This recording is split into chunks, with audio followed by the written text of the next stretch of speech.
বিষয়ে আপনাদের সকলে দৃষ্টি আকর্ষণ করেছিলাম আমাদের ট্রেনিংগুলোতে।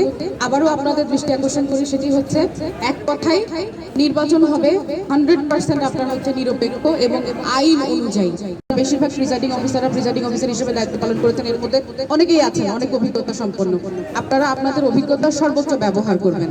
এখানে কেউই কোনো ব্যক্তিগত কোনো চিন্তা ভাবনা, ব্যক্তিগত কোনো অভিমত প্রকাশ করার কিন্তু কোনো সুযোগ নেই। উপজেলা থেকে অনেক দূরে আছেন, এইটা ফিল করার কোনো কারণে আপনাদের সাথে সার্বক্ষণিক আমাদের মধ্যে যোগাযোগ থাকবে। ভোটের প্রস্তুতি চলতেছে। আমি খ্রিস্টাননগর সরকারি প্রাথমিক বিদ্যালয়ে 35 নম্বর কেন্দ্রে প্রিজাইডিং হিসেবে দায়িত্ব নিয়েছি গতকাল থেকে। তো আজকে আমি আমার মালামাল সম্পূর্ণ নিয়ে সবাইকে নিয়ে ইনশাআল্লাহ সারা রাত্রি যাপন করব এবং আগামীকাল নিয়ম অনুসারে সকাল 8টা থেকে বিকাল 4টা পর্যন্ত বিরতিহীনভাবে ভোট চলবে।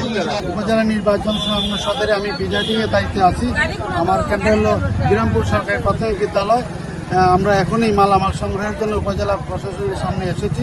আমরা এখনই মালামাল নিয়ে কেন্দ্রে চলে যাব, যাতে আগামীকাল সকাল 8টা থেকে সুষ্ঠুভাবে ভোট গ্রহণ শুরু করতে পারি। এই জন্য আজকে আমরা চলে যাচ্ছি।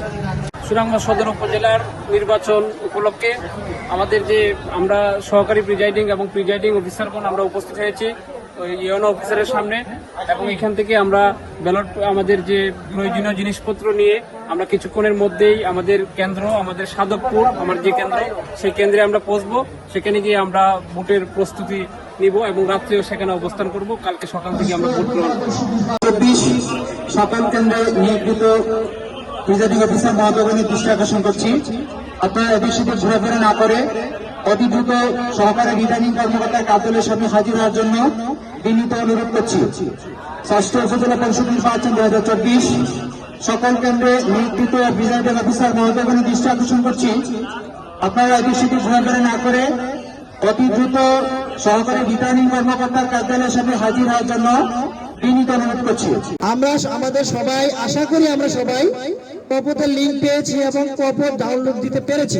প্রচন্ড রোদ বৃষ্টি সবকিছুর মাঝখানে আমরা খুব বেশি কথা বলার অবকাশ নাই। কয়েকটা গুরুত্বপূর্ণ বিষয় বলছি। একটা হচ্ছে সর্বোচ্চ পেশাদারিত্বের সাথে প্রথম ধাপ, দ্বিতীয় ধাপ বা তৃতীয় ধাপে বিভিন্ন জায়গায় দুই একজন নির্বাচন সংশ্লিষ্ট কর্মকর্তার বিচ্ছিন্ন ঘটনার কারণে তারা সবাই কিন্তু সাফার করছেন।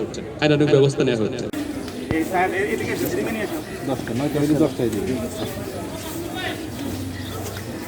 সব তো ওকে আছে, দেখার পর আছে।